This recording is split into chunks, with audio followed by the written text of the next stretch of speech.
Tuesday morning.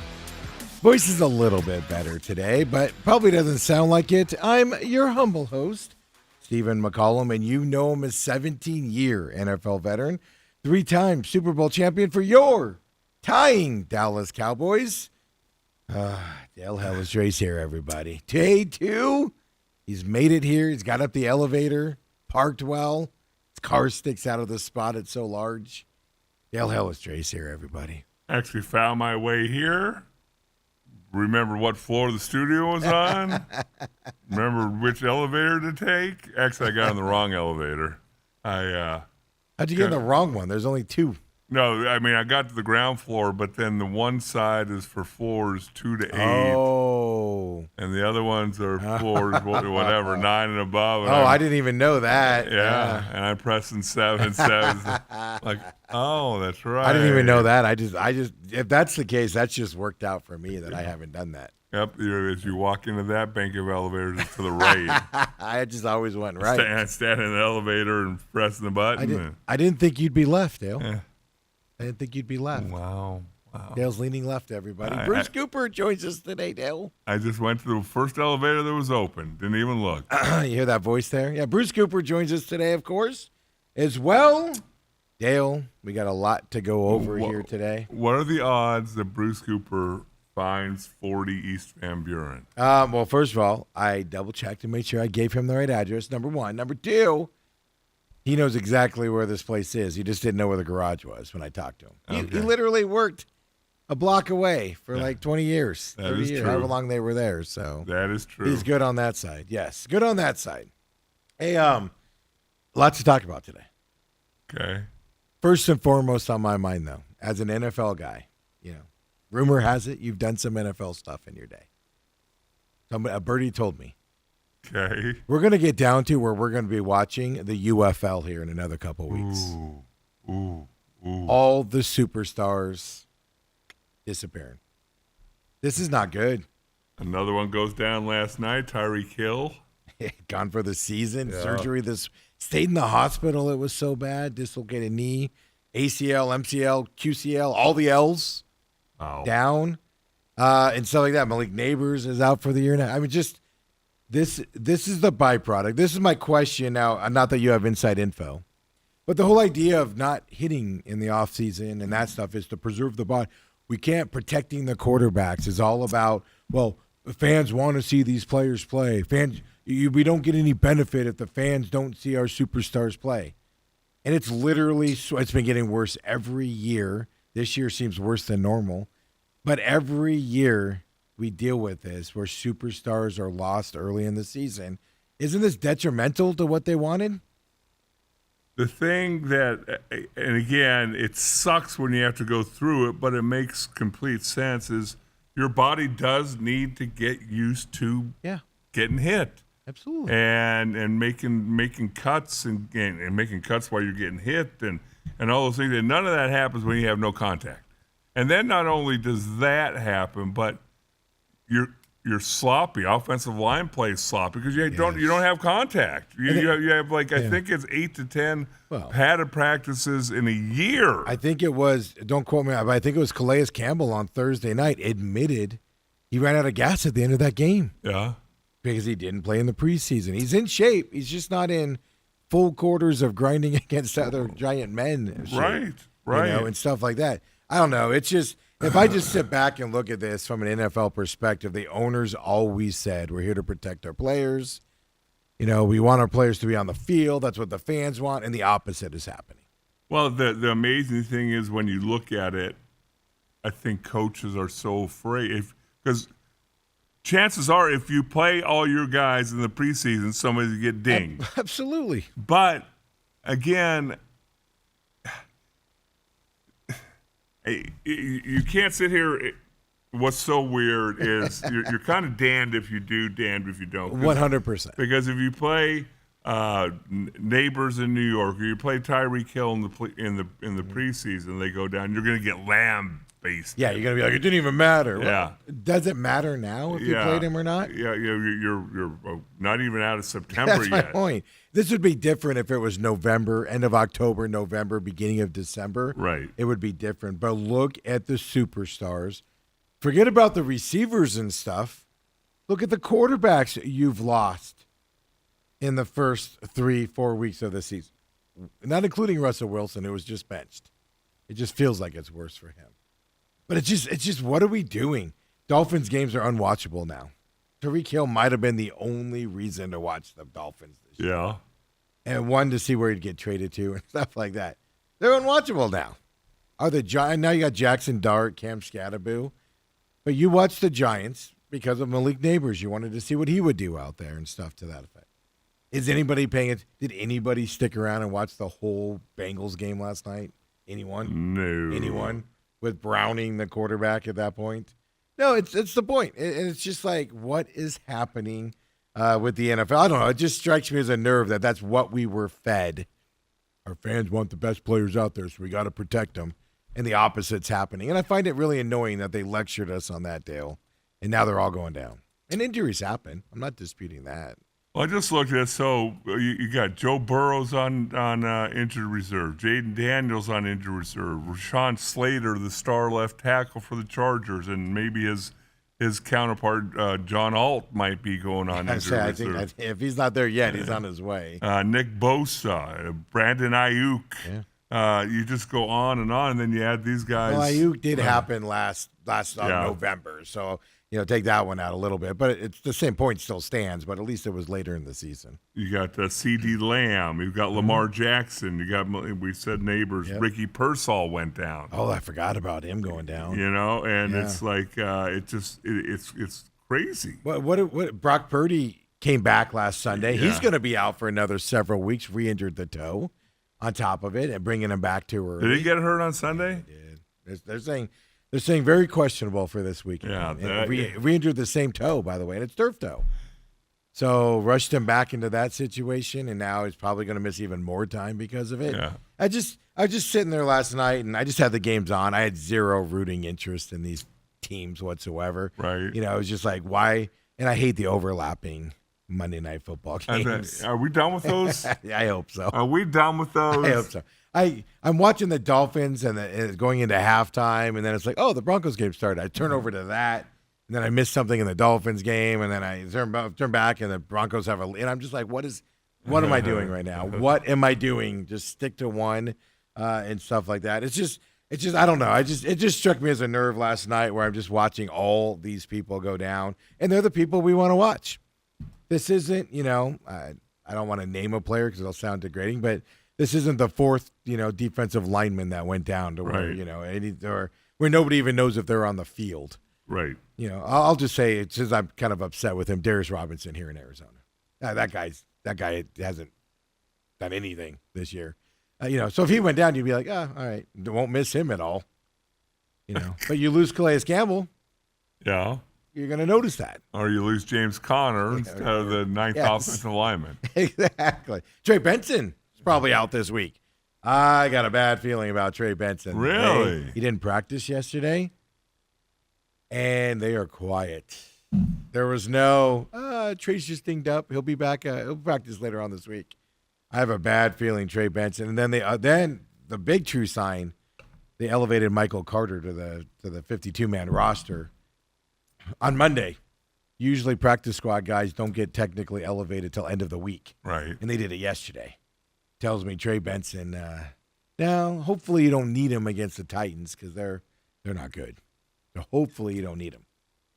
They're not good, but remember, it's the NFL. Teams don't go 0-17. I was going to say, hey, we know that as Cardinals fans. Yeah. I distinctly remember the Jets who were on pace getting blown out with Boomer Esiason. Was going to go 0 for all season long, and then they came to Arizona one year in Sun Devil Stadium and blew the doors out of the Cardinals for their one win on the season. How many times have we seen the Niners win one game a year? Yeah. And it was against the Arizona Cardinals. You were playing back then, so you probably don't remember those days, but I remember those days well. It's embarrassing from that side. So throw up the NFL picks here for the week. kind of a mixed bag here. Now, should we do the European thing, the Ryder Cup stupidity, where because they tie, do we just get a win? Do we just push it, just count like it doesn't matter, erase it altogether? Do we give each other losses? What do we do on that tie there for Well, Packers how about we Cowboys? split it like a tie? You take the loss, I'll take the win. I don't know. Well, we'll probably just count it as a win and do that thing. But look at that. It's a no contest. 3-2. Is that? Yeah. Well, that's what I mean. We just won't count it as a game. But 3-2. 3-2. What we should do is predict ties. So if you call a tie and it happens, you get triple the points. Ooh. Then you just call every game a tie. But if you have to have a punishment if it's not a tie. So you're not going to pick a tie. Making this way too complicated. Yes. I got lucky with the Rams because the Colts fumbled it into the end zone on that play to basically cost them that game. That was ridiculous. And then, of course, Steelers. I told you not to trust those Vikings. Vikings are in a lot of trouble. I don't care how good of a coach McConnell is. He's human. He can only do so much with bad quarterbacks. Carson Wentz. Yeah, and again, you take a look at that. You fly over to, where were they, Ireland? I think I get confused. It's Ireland last week, London this week, or vice versa. I think it was Ireland last week. Because Minnesota's staying over there? They are, because they play again there. They play again this week there. Okay. So Lou last week flat out said, don't worry about Minnesota this week. Worry about Minnesota next week. Well, if you weren't worried about Minnesota last week, you better be now. So he thinks it's a disadvantage to stay over there? Because the training facilities are different. Like, what kind of setup do they have over there? You're used to, I don't know. You would know better than I would. Weights, the food regimen, your staying ability, stuff like that. Plus, you're gonna have that vibe to like want to sightsee a little bit and all of that stuff. So everything's out of sync. Do you have? I don't know. I know you don't lift a ton of weights during the season. But, do you have that stuff necessary to feel comfortable? I gotta feel that the NFL has set it up. Yeah, give them the stuff. Yeah, I'm not saying they want 50-pound curls and they only have 20-pounders or something. I'm not saying that, but it's just the environment. Like it's just a different. I mean, we're day 2 here and I'm out of sync, just because we're here. No, there is the thought process of me was, whoever they play this week is coming over, and their bodies are going to have to adjust to the time change. I just don't know because I just don't know. Now, I mean, the Steelers went over late in the week last week. Right. They look good. They didn't fly over to Thursday, I think? Thursday or Friday? And they look good. Minnesota was there for a little bit longer. I think I don't think it matters per se if you land, one day and then boom, you're playing.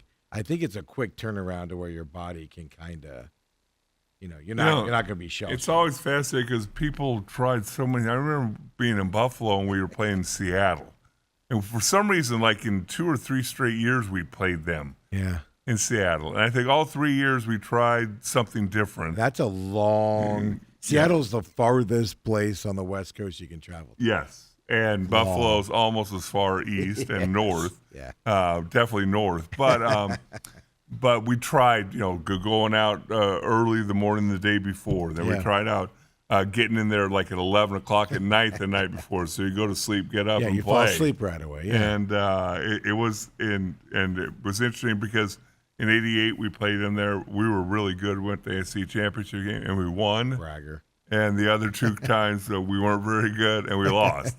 So some of it just goes down to talent. Yeah, well, absolutely. But it's just with NFL guys, I just worry about, distractions on that side. And now they have the Browns this week, so might make it a little bit easier.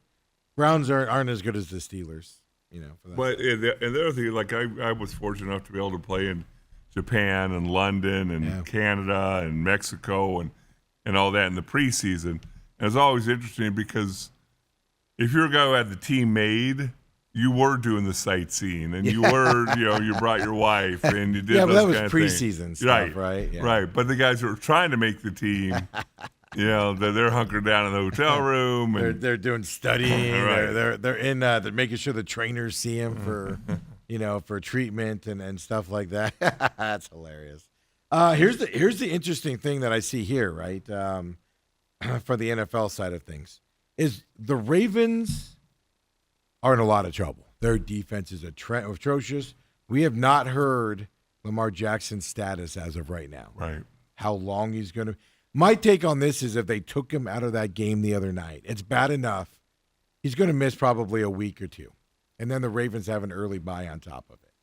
So I think he's going to miss a little bit of time. How much is the question, right, as we go into that? And then the Steelers look like they're, what we kind of thought they would be. They're 3-1 on the season. Bengals are 2-2 now. They're done. It's just a matter of time with Browning in there. The Browns are 1-3. They're not going anywhere special. This could be a fascinating division. The Ravens, if they get healthy toward the end of the season, work out some of their defensive stuff. Ravens are 1-3. They could start 1-4, 1-5. They could still compete for this division. Are the Steelers that good to run away with it is my question. Well, the thing that you look at Baltimore, and it's almost sacrilegious to say their defense isn't very good. I still can't wrap my head around it. And because that's not, when you mention Baltimore, immediately your mind goes to defense. I still see Ray Lewis. T-Sizzle. Yes. The Goose. And obviously they are all gone and retired. So it's fascinating to me. I think Pittsburgh, they'll end up settling in and winning 10 games. That's the thing. I don't see Pittsburgh as a 11, 12, 13 win team. Right. I see them as maybe a 9 or 10 win team, type of a thing. Baltimore, no matter how bad they start, they could turn it on at some point with their talent that they got. At least that's what you see in your mind's eye. Here's the other side. Their schedule, Baltimore's schedule in the second half of the year is good. That's the thing. A bad start, does that derail it? That's kind of what I'm getting at. Can the Steelers run away with it? Because the rest of the division could be garbage. But then the Ravens' schedule actually gets super easy here after a couple weeks from now, meaning they play bad team.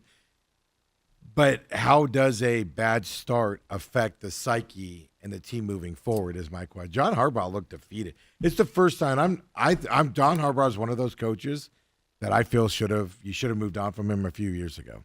Really? He doesn't get you over that hump anymore. And the voice is there. Maybe you need a change of voice. And the Ravens are one franchise I trust them getting the right guy because they've always gotten the right guy as the coach, at least for a little bit. But he looked defeated the other day, man. First time we've seen him look defeated. And that worries me. That worries me as a Baltimore fan out there. But that division to me is the most interesting right now. Because nobody saw the Ravens starting 1-3. Nobody did. Well, you look at the NFC West, though, 3-1, 3-1, 3-1, 2-2. I know. Well, no, we all knew, well, at least I said, the NFC West was going to be strong. So much so that when I picked it, I flat out said, Rams are winning this division if they stay healthy all year. But then I had them in fourth because I don't think they're going to stay healthy all year. Same thing with the Niners. They're not staying healthy all year. They're going to falter and finish, third or fourth in their division. But if they stay healthy all year, they got a shot to win it. So I expected that to be a competitive division and kind of just shrugged my shoulders up. Seattle looks good. This is going to be a gut-wrenching day. But I expected that. Nobody saw the Ravens 1-3. Nobody's seen 1-3. I didn't realize this. There's only 2 undefeated teams in the NFL. Yes, and drop down quickly. Yeah, and we're 4 games into the season. Yeah, Eagles and I forget the other team, the AFC team. The Bills. Bills, thank you. Yeah, I know, and it's usually more than that going into this at this point. So Miami's going to be able to; those old guys going to be able to crack the champagne earlier this year. I believe the Jets with last night's loss and the Titans are the only over teams. Am I wrong? The Texans win? You got the Jets. You got the Titans. Yeah, Texans won. And you got the Saints. Oh, I forgot about the Saints. Yeah, so even then, you don't have a lot of offers. You Right. usually have some offers here. Hey, Dale, which 0-4 team needs to win the most this week? I love it. I love it. We make fun of the ESPN articles that pop up from time to time and stuff like that. But I don't know. It's now that we're 4 weeks into the NFL, we can kind of start drawing conclusions. But I'm going to argue, I don't even know. You still got to shrug your shoulders on what's happening in the NFL. Right. After 4. Normally it's the first 4. You kind of go, it's an extension of preseason. You kind of figure stuff out. There's so many question marks. We might go 2 months before we know and settle into who's what in this division. You can say the Bills are good. We know that. We've known that all along. You can say the Bills and the Eagles are, and we knew that going in, and the Commanders. I have the Commanders missing the playoffs just because I thought they'd take a step back. Now Jaden Daniels hurt, obviously 2-2. Right. Cowboys, I'll say this, look better than we thought they would, but they're 1-2-1.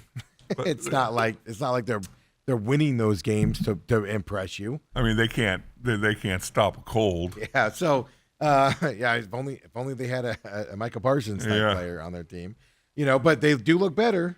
So you can draw that conclusion, but that's not going to translate to wins for them. I don't think to where they're going to, win 9, 10, 12 games this year. Giants, same situation with them and stuff.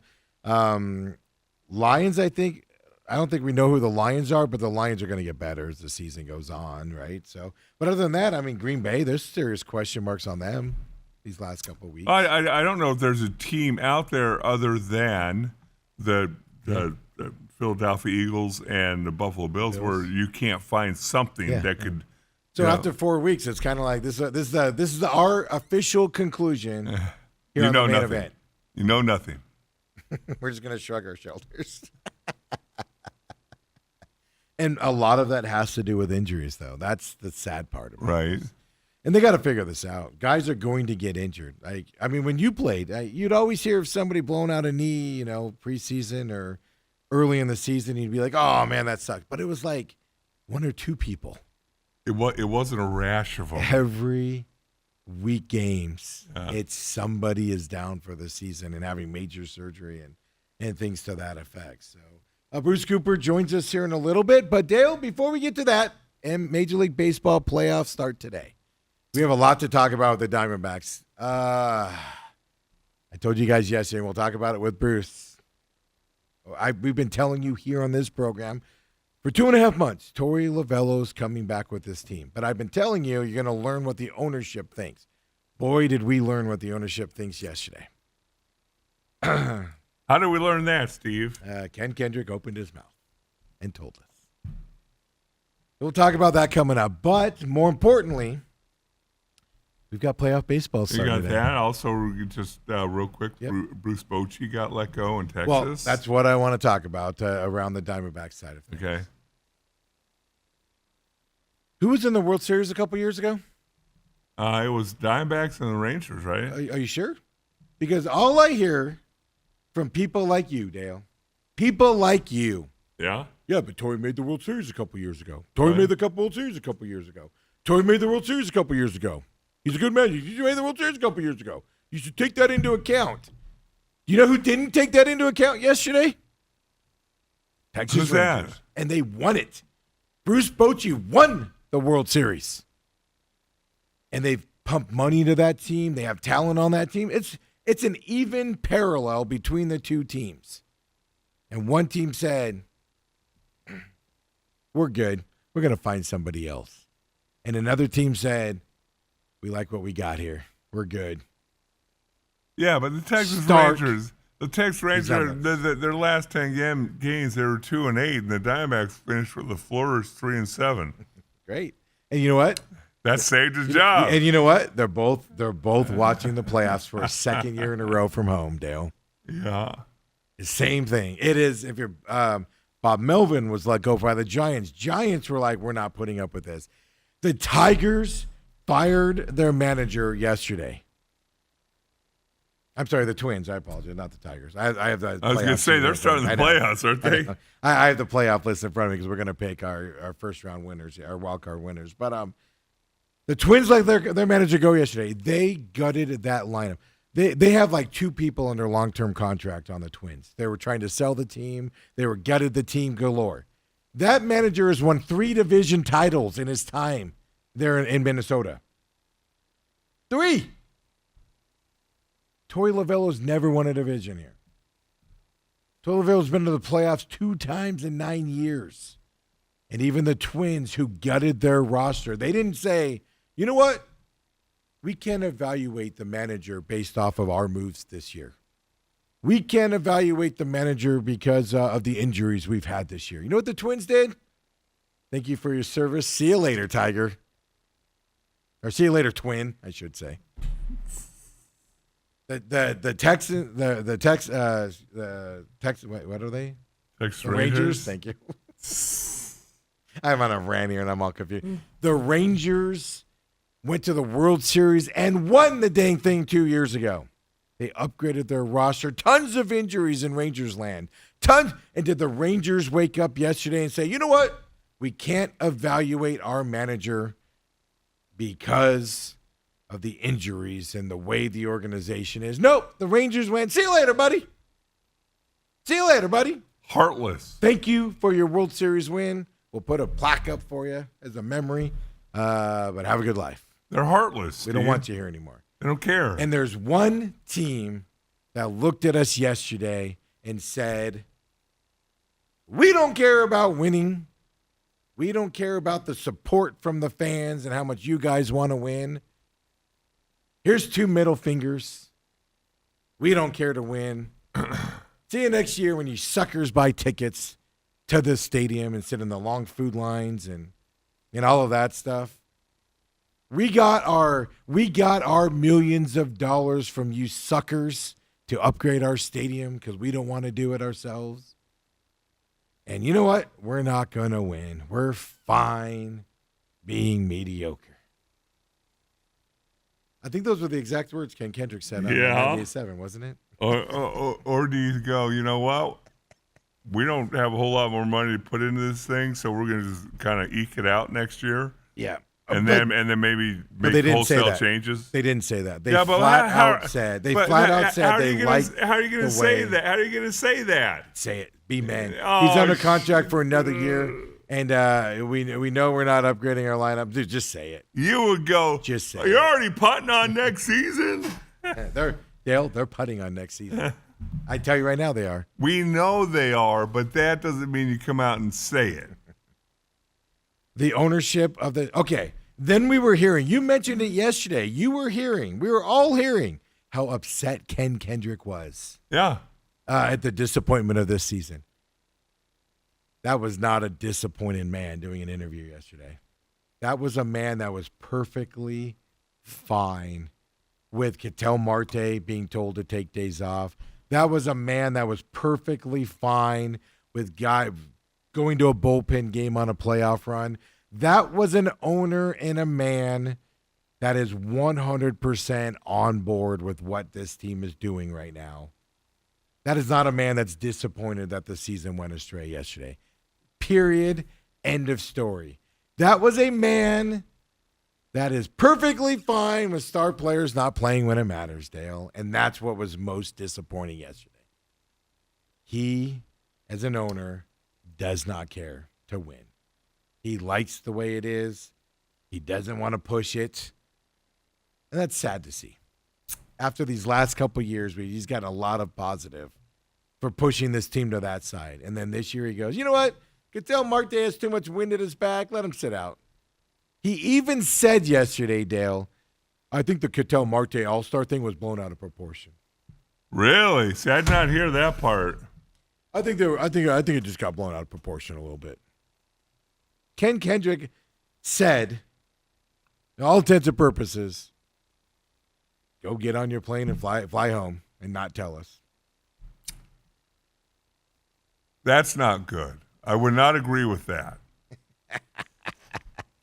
I heard rumblings that there was that whatever dust up in the clubhouse and all that came out to the public was true, but most people think it was addressed and things have changed. I know. I think Ken Kendrick might have learned a lesson last year with Montgomery. You don't go blasting your players. Like, you can't go blast Ketel Marte and then expect him to come back next year and be better. Right. So maybe he learned that lesson. But it's just disappointing to hear yesterday, man. Disappointing. Robert says at TME Sports Show, everybody knows 2 playoff appearances in 9 years is better than 3 division titles in 7 years. I try to do it sarcastic. He says also, ooh, check this out. He just walked into the room. I think Coop is wrong. Not sure about what, but I think I will disagree with him on something. Oh, you will. That's Bruce Cooper's modus operandi. So let's take our break here. Get Bruce in here. On Tuesdays, he comes in. We'll do our baseball picks here as well. And, of course, talk ASU, Cardinals, Diamondbacks. Ken Kendricks talks yesterday. A little birdie tells me somebody's going over to the stadium today to do some interviews. Maybe we can set him some questions to go over there and deal with it. Yeah. Come on back, folks, to the main event.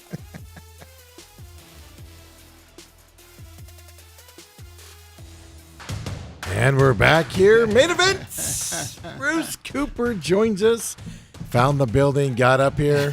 Exciting. Welcome to the new temporary set here at the new studio. I like it. I mean, a little palatial, a little spacious. Look, I'm all good. I'm digging this. We have all the room in the world now. Well, this is Coop's old stomping grounds. Yeah, I know it. Well, did you get PTSD coming down Van Buren is my question. Yeah, man, I'm telling you. I mean, we're Channel 12 Studios is just a block away, and I mean, dadgum, I know this area very, very well. I could. I drive by Sherwin-Williams paint stores. That's where I work for. I worked for them for 20-something years in the corporate world. I drive by them and I shudder every time I drive by. So hopefully I didn't give you too much PTSD when you were coming down here and stuff like that. But appreciate you joining us as always. Absolutely. Are you going over to the stadium afterwards? I'm actually going over to talk a little Diamondback baseball with Joe Garagiola Jr. Okay. As you guys know, I know you guys have been playing the cuts and talking about the fact that Ken Kendrick, the Diamondbacks owner, is bringing back Torey for another year. Yeah. Let's get started with that. Let's see if we can influencing your questioning here today, because some soft questions, I think, yesterday from a 98.7 in terms of the thought process on bringing him back and stuff. And I think I'm not opposed to Torey coming back because I don't put all the blame on Torey. To me, it's more the organization, Mike Hazen. The thing that's most disappointing to me is obviously they never once looked that Mike Hazen's job should be on the line with the way the bullpens have been set up, the way the team has been set up, star players not playing when they need to be. And Mike Hazen's never, apparently, it looks like, never evaluated in this process. Yeah, that's a very, very good point. And then, a week ago in our old studios, we talked about, and I know Dale was very critical of it, the fact that Dale, no. the fact that Torey Lovullo sat Gallen and went with a bullpen. Yeah. Did you hear those comments? Yeah. I mean, and so now to learn that was an organizational decision and not necessarily a Lovullo decision, that takes me back to your point, Mike Hazen. And so, why does he get a free pass? Well, the thing about that Torey said yesterday or day before, and we played him yesterday, is the fact that when I listened to him and he said that decision was made by a group of people over here and a group of people over here, and Torey gets to manage, quote unquote, the game from the first pitch on, but it's all the stuff that leads up to it that there's groups of people chirping and pitching in and come up with different ideas. How many people do you need in the kitchen, Coop? That's a great question, and I think that the Diamondbacks need to sit back and reflect and look back over not only what they can do with the product on the field, but what they can do in terms of supporting that product on the field. Because it seems like every year there's an issue in the bullpen. I mean, we're talking about that every single year. They never have a closer. When they get a closer and it falters, they can't make a decision. The decisions with Torey's teams, whether getting out of a slump, Sewald struggling, throwing him back out there constantly, there's an obvious disconnect where everybody watching the Diamondbacks can literally say from their couch, something's not right here. Right. And the third base coach this year. And everybody can see it happening, and then the Diamondbacks sit there and blow smoke in our face and go, "There's not a problem. There's not a problem. Yeah. We'll be better. We'll be better." And then when they make the change at third base coach, then all of a sudden you see the production Yes, go in yes. a positive Yes. direction. It's there's an organizational problem here, and what I learned from Ken Kendrick yesterday with his interview on 98.7 was Ken Kendrick is perfectly fine with this organization setup and the way that it's going, and that's where I was most disappointed yesterday, because this is an organization that has an issue. It has disconnects. All organizations do, but they're not willing to address them, and that's what's disappointing to me. Yeah, and here we find that they're going to let Torrey finish out his contract, so that means he's a lame duck coach On top for a of it. third time in his 10-year career. A lame Now, duck coach who doesn't make decisions. Well, Bruce? but here's the deal: the last time he was a lame duck coach Yeah. was 2023. Yes. And they made their way to the World Series. Yeah. So, maybe lightning can strike again in that bottle. But let me just say this: that the Diamondbacks need to be more forthright, more decisive in what they do during the off season. I mean, if Torey Lovullo is your man, and you know who he is after 10 years. I mean, this is year 10. Yes. Then go ahead and extend this guy. But just the plan around, I'm going to see how you do. Come on, dude. You know who he is and what he's all about. So be decisive one way or the other. Yeah, but don't you say this is the way I look at it, and then you tell me if you think I'm wrong. Who are you going to bring in here? You're going to bring in Bruce Bochy, and next year you're not going to put a whole lot more money in his team. Three of your best, if not your three best pitchers, are most likely not pitching, and you're not going to bring in A-level talent. Why bring in another guy to have to deal with that mess? Well, Dale, look, I'm okay with bringing back Lovullo, but why lame duck him? You know who he is, and that's what I'm saying. It's the same thing when they go into the off season from a player personnel standpoint. You sit around and you start watching this guy go off, this guy go off the market, this guy go off the market, and then you're left with your plan B or plan C. I mean, look, We always say they shop at Ross. That's right. what we say about Absolutely. the Diamondbacks. If you're going to spend money, go spend money. Look, we already know the two big issues that are out there from their starting pitcher standpoint. Zach Gallen. It shouldn't be an issue of, let's see. No, you should have a game plan already, and his agent is Steve Boros. You know he's not going to come cheap. You've already spent $210 million on Corbin Carroll. Burns. I do that all the time too. and so now the next thing is Merrill Kelly. Hey, this should be some things that are done right away. You don't give any other teams a chance to do. That's one of the things I really loved about Jerry Colangelo when he was with the Suns. I mean, when midnight strike, you could almost accuse him of tampering. Yeah, midnight oil struck. Bam. Hour struck. I mean, he bam. He knew what he wanted. They had a game plan.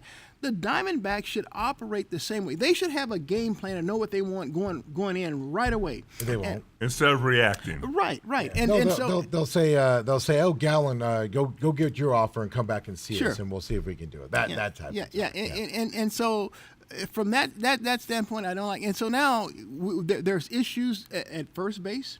There's issues at third base because you traded away Naylor and you traded away Suarez. Right. All right. Gurriel Jr. is going to miss probably half the season rehabbing from ACL. Mm-hmm. So now, okay, you know what you have in your minor league system. You've watched some young kids like Blaze Alexander and Tim Tawa, and you have your highly rated minor league number one player in Lawler. I mean, look. You should already have a plan and know what you want to do, and you've already looked at a free agent list. I mean, the Diamondbacks wait every year, and like you said, I like that. They shop at Ross. That's what we say. Everybody else is shopping at Nordstrom's that wants to make a playoff push, and the Diamondbacks sit back, let the big guys go off, which isn't a bad philosophy. I'm not opposed to that.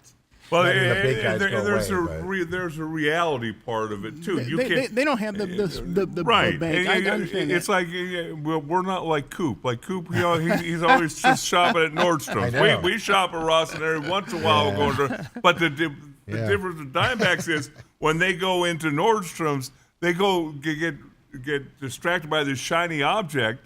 It's the guy that they spent all this money on either gets hurt or doesn't produce like he used to. Yeah. Look. Mad Bomb. Yes. They spent heavy on him. Jordan Montgomery. They can spend heavy. They can't miss when they spend heavy. Right. Whereas the Dodgers can eat it, Yeah. the Yankees can eat it, the Mets can eat it. Right. That's their problem. Well, they when guess is the wrong. last guy that they signed that you consider big money, like a Corbin Burns, that Randy actually that actually worked out for him? Yeah, because that's a very good point. But Yeah. see, here, this is what upsets me. The Diamondbacks have spent over $200 million on a guy named Zach Greinke. Yep. That didn't pan out. They spent big money on Mad Bomb, Jordan Montgomery, Late career guys. Eduardo Rodriguez, and now they've gone and spent $210 million on Corbin Burns. And in the meantime, in between time, when the Diamondbacks had a great playoff push when they signed some guy named J.D. Martinez, who was just electric. Yeah. Dude, that's the guy I'm looking to resign. I'm not trying. I mean, he's a guy I can roll out every day, not once every 5 days. Yeah. And so I just don't like what they do there. And so Paul Goldschmidt, another guy that, look, he was on the decline, no doubt. He wasn't the same guy, but his glove is every bit as valuable to him, this team, as his bat was. Now, we didn't know that Christian Walker was going to turn into that guy, but they let these position guys go when they have them. Dude, there's no way I would have let J.D. Martinez. Matter of fact, I even went into I remember when they had their cleaning out their locker after they were eliminated. I went in, I told J.D., dude, you have to re-sign with the Diamondbacks. I want, and so he's laughing at me, but I'm being dead serious. So He had Boris too, right? I gotta have you back, and so he winds up signing with the Red Sox. And so, but you just can't allow dynamics like that to get away. I mean, it's foolhardy. I mean, it reminded me of Robert Sarver's days with the Suns. I mean, so dude, you have to bring back Joe Johnson, and you don't. I mean, But see, for every Robert Sarver move, the Joe Johnson one, I mean, they're in the throes of making runs to the Western Conference Finals and all that. There's an Amari Stoudemire, to where at the end of the day, when you look back, that was the right decision to make. No, it wasn't. It was the right decision to make. Are you high? That's a right. That's a right. To let Joe Johnson go? No. I'm talking about Amari Stoudemire. Amari Stoudemire. Yeah, you got 2 years out of him. Oh, okay. You had to pay him for 5. Yeah, and the Knicks. But Knicks got 2 good if you're years on out. this end, looking back and going, okay, yeah, it really sucked. Hey, we could add him for 2 more years if you had that money. I'm not arguing the Joe Johnson thing was ridiculous. Right. Hey, what are you talking? What were you talking about? $10 million, $5 million? Yeah, it was $5 million, dude. $5 million. Yeah. You waste more than that getting out of bed in the morning when you get to that point. So my issue with the Diamondbacks is the Corbin Burns signing is the one of the example you gave that you should be okay with. Corbin Burns was one of the best, if not the best pitchers, in the American League. Never missed a game, coming in his prime. Going to come in here, you spend the money on those guys, the Montgomerys, the Mad Bums, the Greinkes, back end of their career. You're overpaying them. Nobody else is paying them that amount. Those should be red flags to pay those guys that much. Corbin Burns was the opposite, which then leads me to the organizational side. The injuries on this Diamondbacks teams tells you they're not prepared to play. Yeah, and I don't even know where you go with this. I just think that the glut of injuries, particularly Tommy John, and I think I'm going to buy Dale's theory on that, because I mean I don't see any other teams with that inordinate number of Tommy John injuries. I saw a stat earlier. I won't be able to pop it up, but I saw it earlier. The Diamondbacks actually were one of the few teams that didn't have a glut of Tommy John injuries leading into this year, and now they kind of went the opposite. They made up for it this year, so it was excessive, but it happens out there, right? But I mean, back in the day, pitchers would pitch 9 innings, right? Complete game, 9 innings. They'd pitch on the side.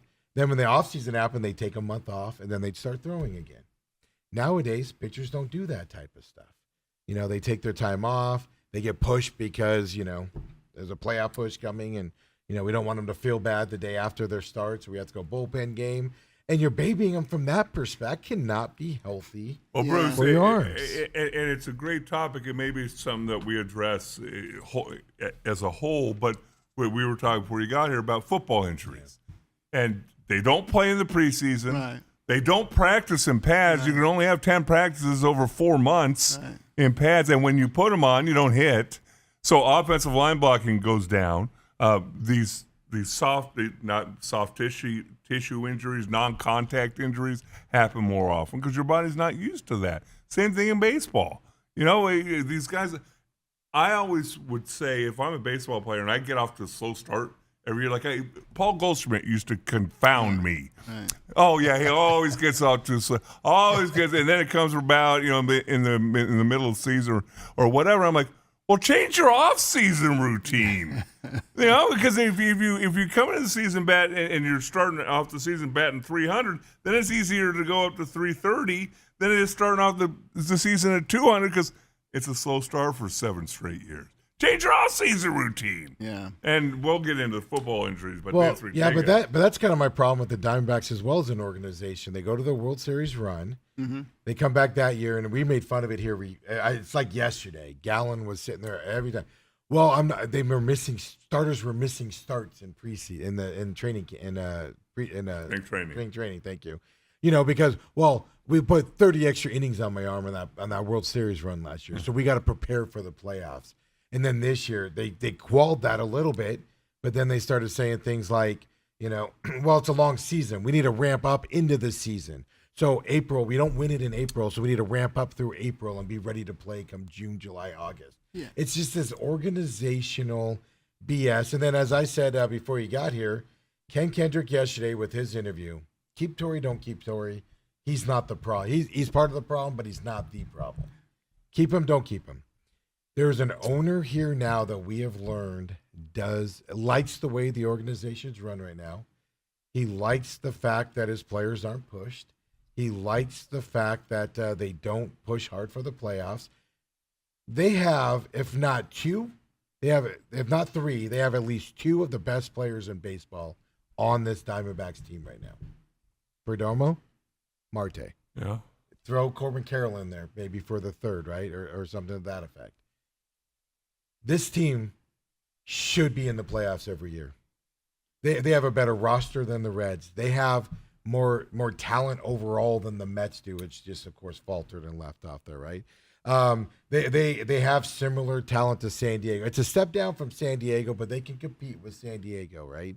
They've shown they can do that. They're better talent overall than the Cubs.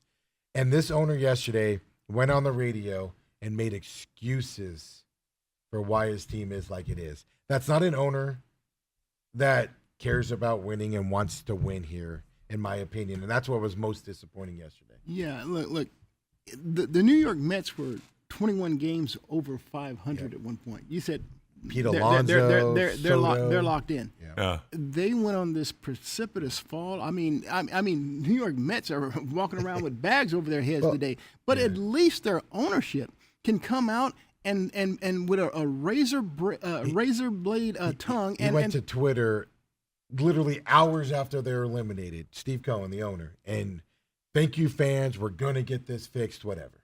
Went right to Twitter. Ken Kendrick waits till yesterday and pussyfoots around about Torey Lovullo coming back. Yeah, and this is what really bothers me the most. And I left here a week ago, the old building, and I'm said, man, Dale hit the nail on the head. I mean, Torey Lovullo, you cannot throw a bullpen game that late in the season in a pennant race. Well, you just cannot. Bruce, this is a team that did bullpen games leading up and into the World Series. I got that. And so Mike Hazen took the bullet for that. He fell on the sword and said, that's my fault.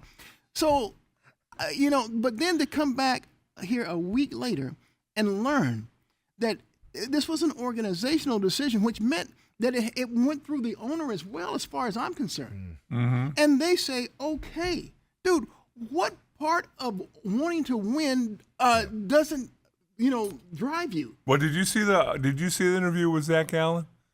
Because they interviewed Zach Allen after he pitched on was it Saturday? Yeah, whenever he pitched. I didn't see that. Yeah, he said, I was ready to go, but I just work here and I do what they tell me to do. He used the term, "I'm just a worker bee." Yeah. And they told me I wasn't pitching, so I pitched whenever they tell me to pitch. Okay, so someone has to explain to me because I'm gonna give Torey Lovello the pass because it went over his head. Yeah. Okay. Yeah, absolutely. You can't blame Zach Gallen We've known that for months, because he's just the player. Yeah. Right. Who is making that decision? Yep. I mean, dude, Yeah. you're tied, or basically you're one game behind. If the Diamondbacks had won that game, they would have actually been in the lead Because the In the driver's control seat. their own Yes. destiny. And you threw a bullpen game, dude. I mean, someone needs to be held accountable. Okay, for that. so That's my point. so the thing that I brought up the day after that, if it was Bob Melvin who was coaching the Diamondbacks back when Randy Johnson, Kurt Schilling were here, and they're making a push towards the playoffs. It was Bob Brenly. And somebody comes to him, Randy Johnson, Kurt Schilling, and say, "Hey, we're gonna push you back a day. We're gonna do a bullpen day." Mutiny. Yeah. Well, do you think that's gonna go over? No, it's not going to work. Well, I mean, I look back to what was that Game 7 in the World Series where one of them's coming out of the bullpen, right, Yeah. ready to go. Yeah. That wouldn't happen today with the Diamondbacks. Randy Johnson and Kurt Schilling. I mean, after the Diamondbacks had to win Game 6. That's what, Yeah. And so they said, "Look, That's what it was. I'm going back. I'm going back out there for Game 7 too the next day. I mean, this is all or nothing. Yeah, I we mean, got off season to rest. Yeah. That's what. But and so Dale, that's what bothers me the most about, because when I'm telling you, when he threw that bullpen game, I'm really critical of Torey Lovello. How can you?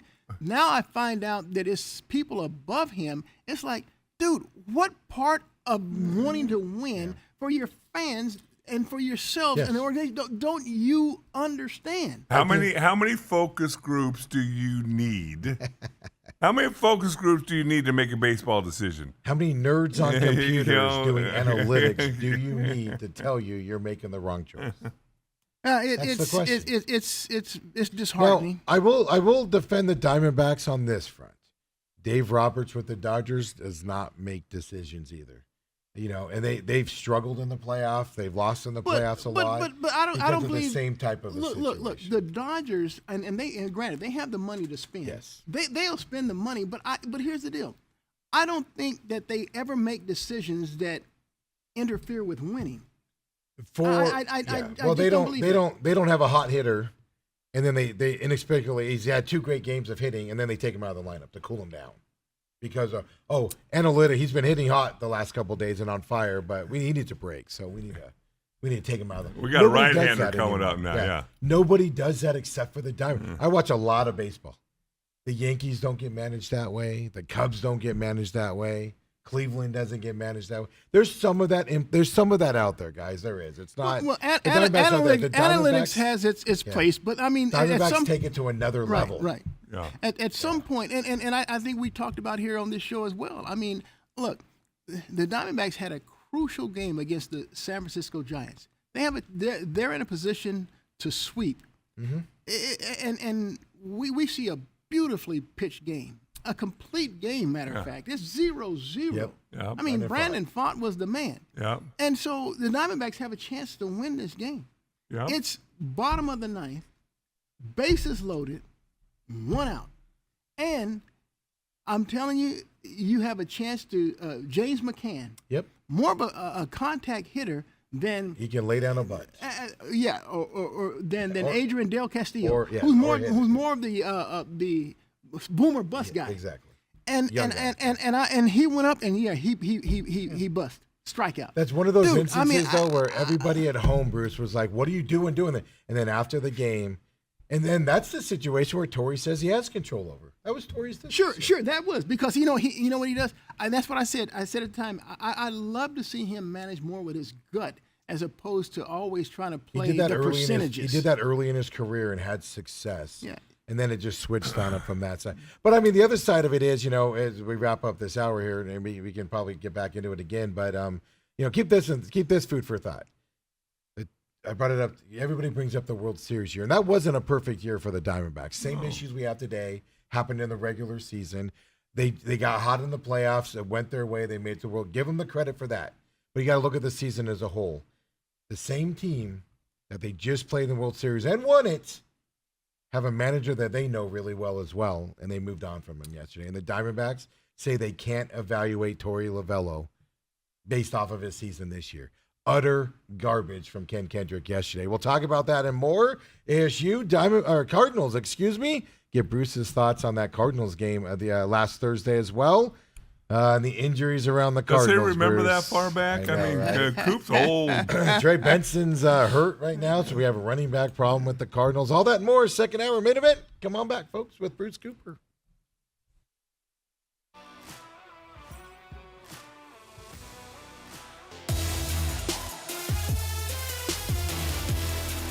And we're back here, main event, second hour here on this Tuesday with the great, the legend himself, Dale Sweet. I paused for that reason right there. Dale's a man, a myth, a legend in his own mind, of course. Wow. And everything. Look, it's you do nothing. You've worn off on me, Dale. So yeah. Bruce has still got that polish. That new car smell. So let me set this up here as we wrap up the baseball side of things with the Diamondbacks. And it sounds like, for the most part, we're all okay with Torey coming back. It was just an organizational change needs to happen that apparently isn't. I think that's where my disappointment comes from. And this is what disappoints me even more. Is I went to a couple games this year. I bought tickets, went with the family, etc., which I generally don't do for the Diamondbacks for a lot of reasons. And, in 50,000 more people overall for the season showed up for this team this year, for a team that was utter disappointing all season long. Utter disappointment. So 2,393,973 fans went to Chase Field this year. 50,000 more from 2024 as well, which obviously was after the World Series year. This team, it wasn't, the end of the year they got kind of exciting because the Mets faltered and they picked it up, time for a situation. But this team was straight garbage in the first half of the year. The fans showed up, and the thanks that Ken Kendrick and this organization's telling their fans right now that I see it as is, we got you. You're going to come whether we're good or not. We're going to come whether Marte plays or not. We're going to come whether Marte gets on a plane and goes out of town and doesn't tell us. We're going to go to bullpen games. We're going to cut payroll this year. Y'all are going to show up. Thank you. Thank you for supporting us while we continue to flounder as an organization. That's the message I get. Am I reading too much into it? I think you're going a little too overboard there, and I think this is what Ken Kendrick is trying to sell to the fans. Look, we had a roster that we felt was one that was going to get us in the postseason, but we had an inordinate, just a glut of injuries. Now, injuries, I'm not trying to make an excuse. It's just a fact. Right. Look, I even question their medical staff, or what are they doing? Of course, Dale kind of set me straight on that, and I kind of buy his philosophy there. But I think that's what he's trying to sell. And as me being, if I'm a fan, I'm going to buy it because that's a fact. He's not trying to gaslight me. They're not trying to pull the wool over my eye. And so okay, but what change? Okay. What change are they making? Because before the injuries, April, May last year, before all the injuries, they were terrible. They were making errors in the field. They were doing all of that stuff. What change are the Diamondbacks making? I get having to pull back because of injuries, stuff like that. What change are the Diamondbacks making where it's going to be different next year? Well, that's the thing that you have to trust and say that, hey, I believe in these players' professional pride. I believe I'm not worried about the players other than Marte. Okay. I'll tell you that right now. Okay. I like this lineup. I think they're going to have success next year as a young team. Well, I think they are. I think they need to make some decisions on those corner infield positions. Yes. There's some question marks. Don't get me wrong, but overall, and I like the speed and defense that they provide in the outfield. Outside of Corbin Carroll's bat, I have major issues because you're going to start the season without Loris Gurriel's bat. Yep. So I think Blaze will make up for it. If Blaze comes in, well, like he's finished it, I think Blaze will come in and fill that spot pretty well in the outfield and all that stuff. Okay, so that means you're going to throw Jordan Lawler as your starting third baseman. Yeah, I prefer you upgrade that a little bit, to be honest with you, but I'd be fine with it.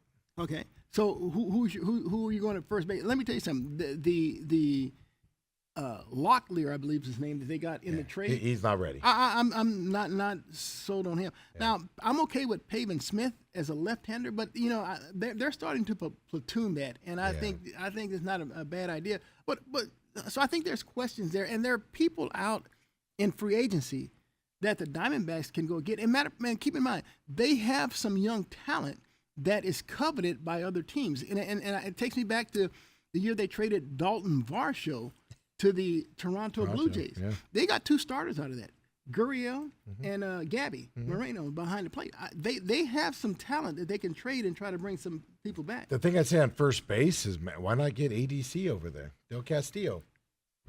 He's obviously not going to be catching for this team anytime soon with Moreno back there and that stuff. So why not get him some platoon time there at first base and get his bat in the lineup? Well, here's the deal. I think we've been spoiled with the gloves of Goldschmidt and Walker. And, I mean, even just the simple plays that, a grounder comes to first, the runner's running from first to second. You're trying to turn and pivot and make that throw to second, get the relay back to first. I mean, those plays were botched. Well, I mean, people were complaining about Naylor playing first base because he wasn't getting the balls like the Gold Glovers were getting. And so I think when you go back and you look at what made the Diamondbacks really special during that 23 season, not only was it the embracing the chaos that they put pressure on other teams defensively, but they also made the plays defensively. I mean, Christian Walker was like a vacuum. I mean, he made all the right plays. I mean, not giving a team extra outs is huge. Turning a potential hit into an out is huge. And so I think I'd love to see the Diamondbacks get back to defensive run saves and embracing the chaos when they put pressure on the teams. I think that's when they're at their best. And so having said that, I think they need to make some moves. Tell me this. Do you entertain the thought of trading Ketel Marte? I do.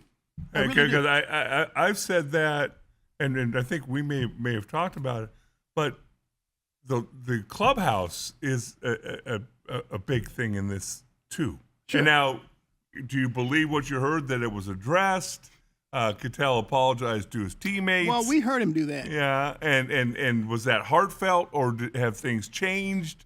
That's a question that we can't answer. Right. But I will say this, that I think Ketel can give you your biggest return. And so I know Steve has said this, that you're not going to get the same value back in return. Most. Yeah, and so having said that, Blaze Alexander can play second. I know you're trying to get him. Well, so can Tala too, I guess. Yeah. And so I'm okay with trading, but here's the deal: when his bat's on, he can really carry you. And so when our offense is sputtering, and we don't have a Ketel Marte, then that's when you're saying, gosh darn it, you're going to miss him. So, but you have to be decisive going in. You have to know going in. Okay, am I going to? Is the culture of my team going to improve by me getting rid of him? Yeah. Right. Can I bring in someone who's going to go from first to third? Now, can I bring in someone who's going to run out hard a ground ball to first base? Because those are things you don't really get from Ketel. Right. Well, you get it occasionally. That's the problem, sporadic. right? It's sporadic. But that's my issue, right? So Ketel Marte apologized to his teammate, fouls that ball off. Now, it was a while ago now, but they were in their hunt, kind of flirting with staying in it, kind of going out of it. Remember, Ketel Marte fouled that ball off his shin where he has a pad on it. Next day, he's out of the line. He was in the lineup, scratched. And then Torey goes on for his coach's show and says, well, we want to give him an extra day. Then why did you put him in the lineup and then scratch him, right? I wonder if then that happens. So what I would be curious on, and like you said, it's going to have to come out through media reports and people with relationships. But and then like I said, it was Blaze Alexander takes that ball off his elbow in there the next game. So it's easy to apologize, but then you foul a ball off where you have shin guards and stuff, and then you take the next day off after being in the lineup. They scratch you late to go in there. That could set back the locker room at that point. We haven't heard any of those rumors that it was negative in there, but it's just simple. You can apologize all you want, but if you keep not pushing through minor ailments, it's going to affect the team. Yeah, and his glove, balls that are hit to his right, and he uses his backhand and try to make the play. I mean, sometimes they're just simple backhand plays. I mean, he's not as adept at making that play as we've seen that other people, whether it's Jordan Lawler, who was there for a minute. It's because he doesn't put the effort out. That's the problem. He can do it. I'm going to use the term lazy. I don't know if that's the proper term. But he's casual. I like that. He's casual. I like that. I've had that thought myself watching him play. I'm like, dude, really? It just seems like his effort is not always there. Yes, it's intense at times, and then it's I'm gonna take this back. He's like the right fielder that every once in a while lazily, catches the ball down at his body instead of up top, and it just because he's casual and does all that. Andrew Jones type back in the day, if you know Atlanta Braves fans, remember that as well. Robert says, "Dang, I've agreed with Coop so far. I may need to lie down." Last thing I want to talk about Diamondbacks here in terms of this organizational side. I'm pushing this narrative because I believe in it firmly, but you have the Twins unloading their manager. 3 division titles in I think of 7 years. They decimated that roster. They literally sold off everybody on the Twins. I think they have 2 guys under long-term contracts on the Twins after the season ends. They got rid of everybody selling the team. 3 division titles, moved on from him.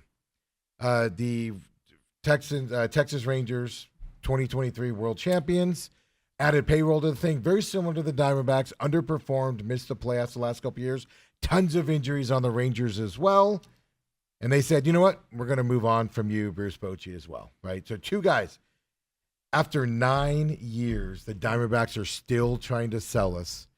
Well, we can't judge Torrey on just last year because of the injuries. Yeah. You know what you got after 9 years.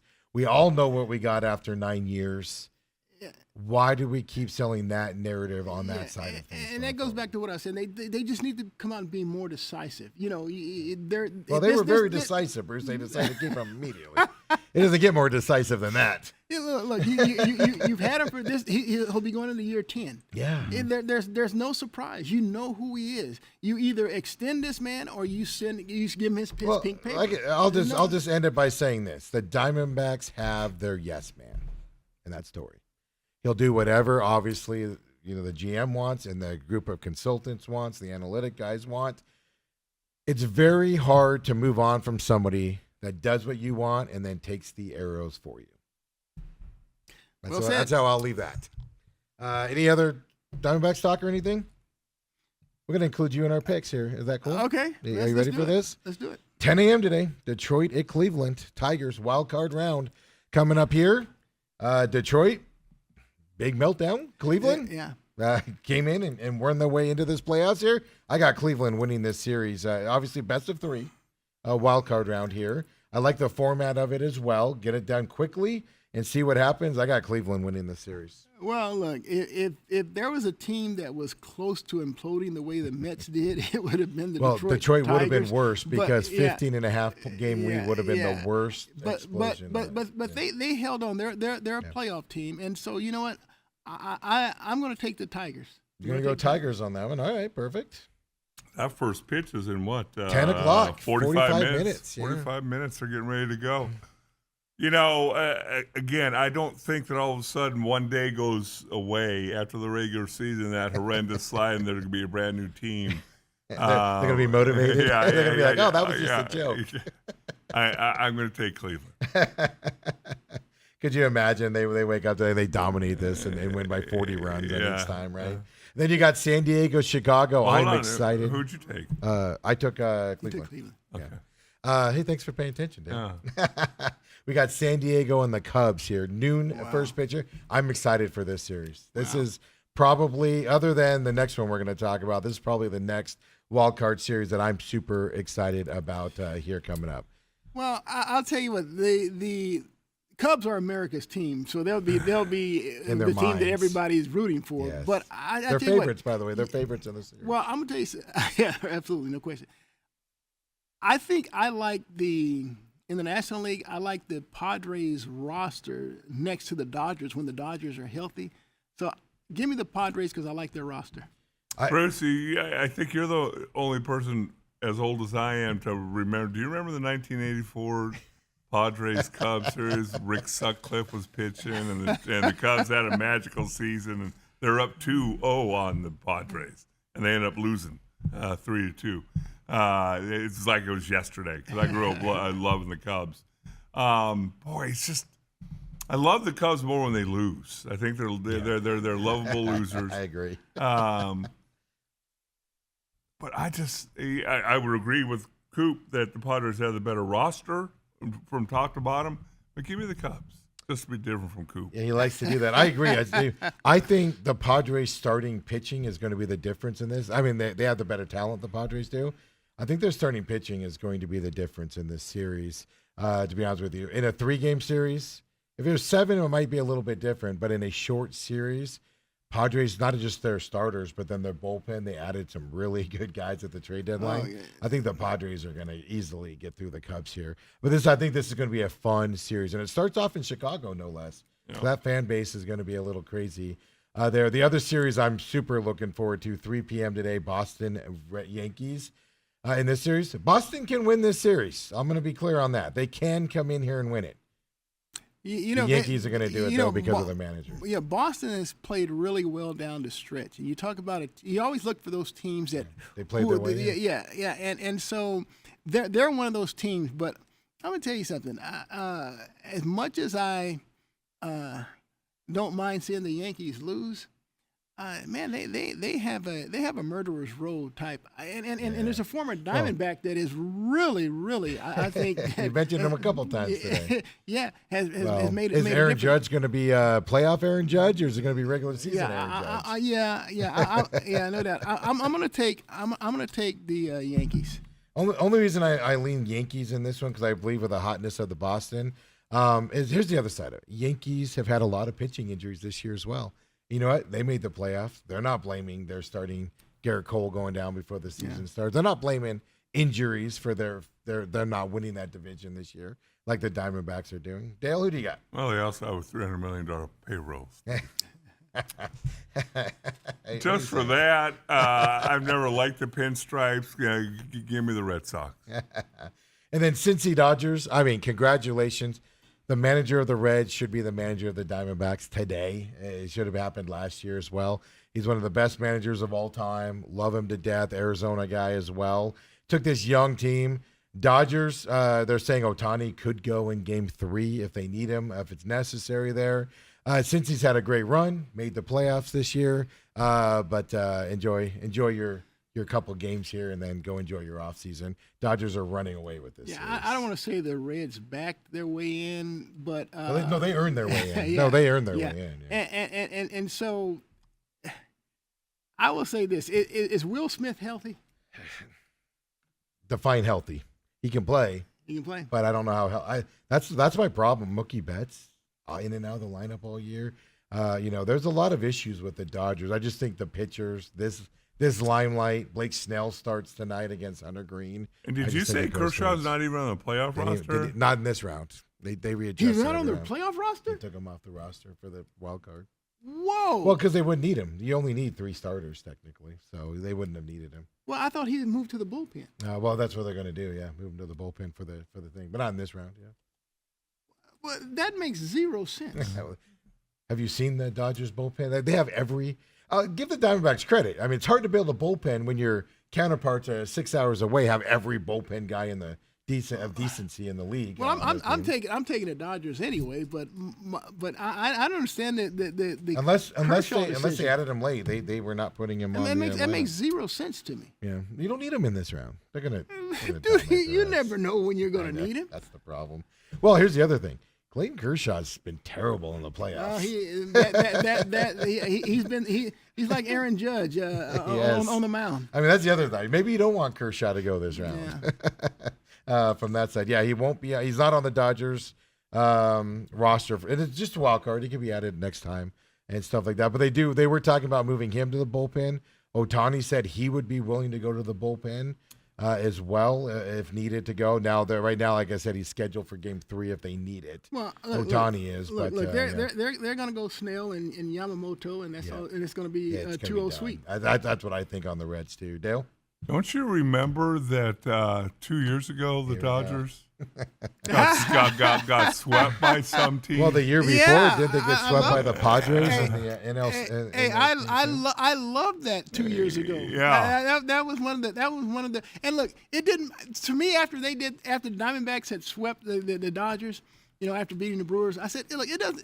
They've already won the World Series for me. They don't even need to beat the Phillies. I mean, let the Phillies, and they beat the freaking Phillies. I mean, it was such a magical ride. I mean, my goodness. Yeah, well, we can relive it next year, maybe. But go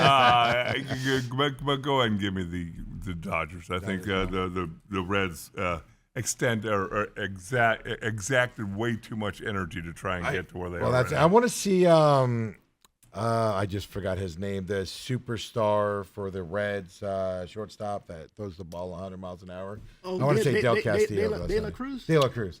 This is his coming out party, right? National scene. I know he's well known. I know a lot of people like him because he's young and energetic and stuff. Oh, he's special. I want to see, but he also makes a lot of mistakes. He does. So I want to see what the reaction is to him on a national level here. 6 p.m. start time today and tomorrow for them. I want to see kind of what the reaction is for the casual baseball fans that don't watch a lot of Reds baseball. They just see the highlights because he's kind of got a little Marte in him. He's dominant and he's fantastic. And then every once in a while, you're like, what are you doing out there? Look, I think it's a huge difference. He gives you effort. He tries. He just may make a mental mistake based on his youth or inexperience. Marte has a We're still using the term casual. yeah, so we don't there get you yelled go. at. Yeah, Casual. okay, yeah. I There you changed go. it from lazy to casual. Yeah, there you go. He has a casual problem. So it's our first round wild card playoff picks here. The couple of these series, usually the wild card round, Bruce, I'm just like, whatever, who cares? Just get through it. Let's get to the real playoffs. I'm actually excited for a couple of these matchups here. Well, look, if you have someone that's in there like the Diamondbacks a couple years ago, and you invested, then you love you love the wild card round. Look, I do love baseball going this route because before it was either division winner or go home. Yeah. And this has certainly added more flavor, more excitement. And I enjoy more playoff teams until you get to the point where under 500 teams get into the playoffs, and then I can't stand it. Well, that's my well. limit. If you're on your way in via a wild card under 500 or a division winner under 500, then hey, man. Well, division winner is I'm a not- separate deal. You win your division, you deserve to be in the playoffs, even if you've only won like one game a year. Look, I don't applaud the baseball on much, but I do applaud them on this. So I'll disagree with you on that. I like more. How many years did we see when we were growing up a team win 99 games And not get in. and not get in? It was kind of crazy. Well, that's the thing, and it just kind of makes everything irrelevant. Diamondbacks were in this playoff hunt because you have three wild card spots available, right? And then on top of it, then the Mets meltdown. But Years see, past, but- it would have but- been. They would have been anywhere close. Yeah, it would have yeah. been boring. But see, it gave you something to talk about Yeah, locally. I know. It gave Thank you. fans something to get interested in and stuff. So yeah. Yeah, but ultimately 2 games under 500 on the season, and we're celebrating that. Like, good effort, guys. No, I don't think anyone is Good celebrating. efforts. Look. They lost their last 5. I mean, they and it all started with that bullpen decision. Yeah, well, it started the night before when they lost in the extra innings by those decisions that were made there. And then I think the bullpen game was they punted on that game, and they gave up on that game. And then once they punted on that game, the other 3 were done. They had no effort. But that brings me back. Why would you punt I don't know. with 4 games left on the schedule? You're punting one of the 4 games left on the schedule, and you're in the hunt. Have that be your last question to Gary Girolamo today. And when he gets mad at you and kicks you out, that'll be your last question. And get me the FM on that. We'll get the answer on that and the reaction. How about that? All right. When we come back, let's get into it. ASU talk, of course, Friday night. Cardinals as well with Bruce Cooper. Come on back, folks.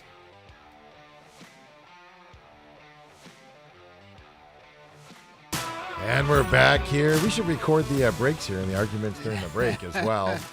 Coming up here, right? But, of course, appreciate everybody tuning in today and everything. And Arizona Cardinals, speaking of them, we'll hit them up first here since they played last Thursday. It's kind of old news, but we got some stuff just hitting on Twitter right now. They're coming out with a state-of-the-art, world-class facilities coming in 2028. Whoa, So time out. brand new training facility in Where? North Phoenix, west of Scottsdale Road, is where it's going into. So moving from Tempe What? to North Phoenix. What? Wow. What? Yep. Coop. Are you freaking kidding You me? have to drive farther to get there now, too. Steve, I know it's early for me, but say that one more time. North Phoenix, off west of Scottsdale Road. And not only that, it's going to anchor a mixed-use development site, 30 acres, 250,000 square feet, natural grass outdoor practice fields, a field house, expanded and modern locker room, Wow, a and field premier house. spaces for athletic training, sports medicine, strength and conditioning. That's what they're doing. 2028 new practice facility. I will say this: their Tempe facilities are completely outdated. Look, let me tell you garbage. something. Look. But yeah. Byron Murphy, former Swirl, went to UW, then drafted by the Cardinals, played here, and so he signed a free Minnesota agent- now, right? Yeah, dude. Oh, I didn't know you were going there. Yeah, I know. What he puts out about I mean, look, there is a humongous difference between their practice facilities and how they get what they To provide be for their fair, players. Minnesota's is the best in the NFL. They're one or two, so there's but I mean, it's a huge difference. It's. I mean, well, you see the ratings all the time. Cardinals locker room. Well, Cardinals locker room was rated, I think, the worst, if not the worst, one of the worst out there. Uneven floors, which why you have uneven floors in a gym, I don't know. When you're walking around with weights, nothing like rolling an ankle, right, Dale? Yeah, carrying some big weights and stuff like that. And then he's like, well, it takes time to upgrade it. And then Washington gets a new owner. They have a brand new locker room, brand new weight room, and all that stuff within a year of the new owner coming in. And Michael Bidwell's like, but maybe this is what he's been waiting for, 2028. 2028. building a new practice facility I am up there. absolutely stunned and excited at the same time. My You goodness. know, it's interesting when you talk about some of these college facilities. I know you were going with that. That they're recruiting tools. You know, you go up and visit UW, and then you go see ASU or you go see somebody else, and the stark difference in where you're going every day. I think, and not so much in the NFL to where you're drafted by somebody or whatever, and you got to go play for them until you become a free agent. But it's a stark difference. I've seen some high draft picks go to NFL teams and then just casually say how like it's a downgrade from what they'd had. Yeah. in college. Especially if you're coming from Oregon. Oregon, Ohio UW, Alabama, Ohio State, yeah. Yeah, I mean, I've seen some players like casually say it, and then everybody gets up in an uproar because they don't mean anything. They don't mean to be negative about it, but they get negative about it. So breaking news there. Ethan tagged us on that as well coming here. But last Thursday, so I mean, I'll say this about the practice facility. Michael Bidwell's been at the bottom of these rankings for several years now, stuff to that effect. He keeps saying it's going to get better, and he's got plans for it. We're finally seeing those plans coming forward. So I'll give him credit for that. It's just I don't know why it takes so long. I know building stuff takes long. I get that. But it's been 2 to 3 years, which wow. well, you got all that empty land up there, so I guess it kind of makes sense. But also, I mean, are the players right? You know, players live around the practice field. They don't live out in Glendale. I think a lot of players live in Ahwatukee. Ahwatukee, They That's do what I just mean, because so- of the practice Yeah. thing. That's what I mean, They'll so- probably have to check with their mortgage people exactly. now. Right. Their Well, that's the landlords. thing. They live where they practice. That's why the Coyotes had the ice stand up in Scottsdale, and all the players lived up in that area. So, but last Thursday night, Coop, Cardinals, Seahawks. I know it's a stretch of our memories now, but Seahawks get the 23-20 victory on this stuff. We obviously covered a lot of it on Friday about Marvin Harrison Jr.'s ugly drops, but we gave him a lot of credit for his comeback as well. A lot of people, blame this on Kyler Murray. A lot of people. How can you blame it on Kyler they- Murray? they do. People, what the heck is wrong with you? Did you watch the game? For crying out loud! My God. Now, look, I'll say this about Kyler Murray. I hearken back a few years ago when they got off to that great start, and he's throwing bombs. I mean, to Christian Kirk for touchdowns, bomb to DeAndre Hopkins. I mean, he's like leading the league in deep. He was in the MVP conversation. Right. And so now, I don't know this for a fact, but it just seems to me that when Gannon brought his people in, they looked at all the film and they taped and they said, Kyler. And look, I don't know this for a fact. This is just what goes through my mind. I say, Kyler, you make a lot of great plays from an ad lib standpoint, but you also make some crucial mistakes during that. Look, we want you to dial back your creativity, if you will. We want you to be more under control. So we're going to give you these checks out here to where we want you to methodically hit those checks and get us down. And so I don't know this, but it just seems like ever since Gannon and his crew have come in, we've seen Murray not be he's not being the guy who plays with a lot of ad lib enthusiasm or creativity. You know, they wanted him to dial it back, and in terms of him dialing it back, we've seen more check city. Because we don't see him throw the ball down deep nearly as much as we used to. There have been people out there, me one of them, that says this is a check down offense, so they don't care about their wide receivers in this offense. It's tight end, running backs out of the backfield, Greg Dortch, as a quote-unquote receiver, screen, stuff like that. But one thing I've noticed in person this year with the 2 home games is the receivers don't know what to do when the play breaks down.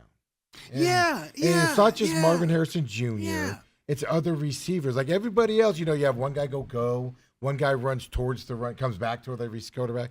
There was a play the other night in this game after Marvin Harrison already dropped a couple where Kyler scrambled outside because the offensive line, he had no time to throw. He had to scramble out.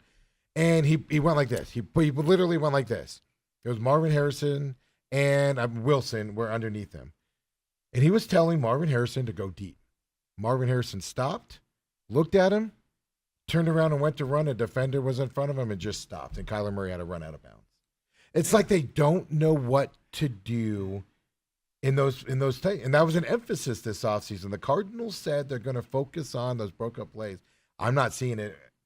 Now, I watch the all-22s on the all game, but in person, I'm definitely not seeing the receivers know where to go when the plays go. I'm watching last night, and Justin Fields is on the run. He's on the move, and yes, he's finding people that are coming open. And to your point, you don't really see that with the Cardinals.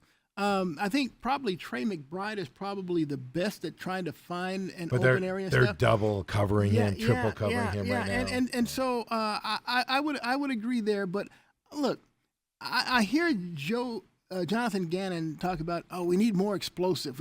Well, dude, let your quarterback be creative. Let him, do and see. And this drives me crazy. It just drives me crazy. As athletic as Kyler Murray is, we see very, very seldom do we see any naked boots with the option to run or pass. You don't do it. They get down there in that red zone and stuff, and they don't use his creativity, his athletic ability, his assets, to their advantage. And so I'm like, man, I just it drives me crazy. It really does. A couple things jump out to me. Number one, the naked boots. It puts so much pressure on a defense when the quarterback can run. Absolutely. You're not out there with Peyton Manning and go, well, he's not going to run with the football. Kyler Murray can pick up 6 or 7 yards in the blink of an eye if you don't send somebody up. Every team works on scramble drills. The quarterback rolls out to the right. You got to get over to that side of the field. You find an area to sit down in where there's nobody there. Everybody works on that. You don't see it come into play. My number one concern is this offensive line. And I think everything stems from that. Everything stems from when you can't run the football and you can't pass protect. And again, the people that I've tried to tell this to, that on that pass play, there's nobody around him. So yeah, but the previous three, there was somebody banging into him or in his face or coming around behind him, and that's just like me. Your face is this microphone, and I go, "Oh, I don't hit you that time." No. Oh, then I hit you. Like, you get jumpy because you don't know. Oh, this is the one where everybody's going to protect me, and that can mess with the quarterback's head. Yeah, and also what I was watching the game last Thursday, and there was a protection that Adams, the right guard, was supposed to slide and pick up the person coming from the left. He didn't do it, and it blew up the play. Oh. And so then, every time the Cardinals make an explosive or get down in the red zone area, you can bet your bottom dollar the next play or two there's going to be an offensive penalty, and they're going to be behind the chains. It happens. Or it's a time. loss of downs because they run the ball off tackle and it gets stuffed and they lose. Not loss of down, lots of yardage. They do it, or they throw it out to the receiver who gets stuffed right away. It's very predictable offense and everything that we have to deal with, right? Around that stuff. But I mean, look at this. I just pulled it up here because this stuck to me when I was watching the game on Thursday. I was at the stadium watching it and stuff like that, right? This is the Cardinals' first quarter drives. I'm just going to point. Now, I will give the Cardinals credit. They got it more explosive in the third and fourth quarter. They were throwing the ball deeper. But the first half they won. But that goes to my point. You know why? Because now they're behind and they're letting Kyler. I don't know why they don't do it Kyler. Yeah, because here's the deal. First play, seven plays, 18 yards for the Cardinals where they punted it. Then the Seahawks had 6 plays, 38 yards. That interception, that play, we know how that went. 7 plays, 28 yards. Seahawks 9 plays, 77 yards. You see, look at this. Cardinals 18, 28 yards. And that's just the first quarter, right? Minus 1 yards there before the Cardinals punt. Then they had a 10-play, 40-yard. That led to that other interception there. 4 plays, 9 yards punt. 10 plays, 13 yards into half. They're having 10, 13, 14-play drives and picking up 8 yards. How do you run 10 plays and only pick up 13 yards? They do it consistently at the beginning of games. That seems mathematically impossible. Right, yeah. And I will say this. When they're coming back in the fourth quarter, do you notice that it's a hurry up? Yes. And it's Kyler using his athletic abilities and things like that and his creativity. Yeah. I really think that they have pulled the reins back on this guy to limit some of his bonehead what they think would be his mistakes. Yeah. Well, which then leads to the red zone issues, is because if you're pulling out, you're not going to want him to do anything special in the red zone, right. And so you pull back. And here's the fourth quarter. This cracks me up to Bruce's point here. Cardinals had 2 drives in the fourth quarter to come back and take the lead or tie it, I should say. 11 plays, 58 yards. Their other one was 16 plays, 57 yards. So all of a sudden they're getting yardage, more bunch of plays, more yardage. And things to that effect. It's like two polar things here. And to me, it stems from the offensive coordinator, the way the game is called, the way they're coaching the game.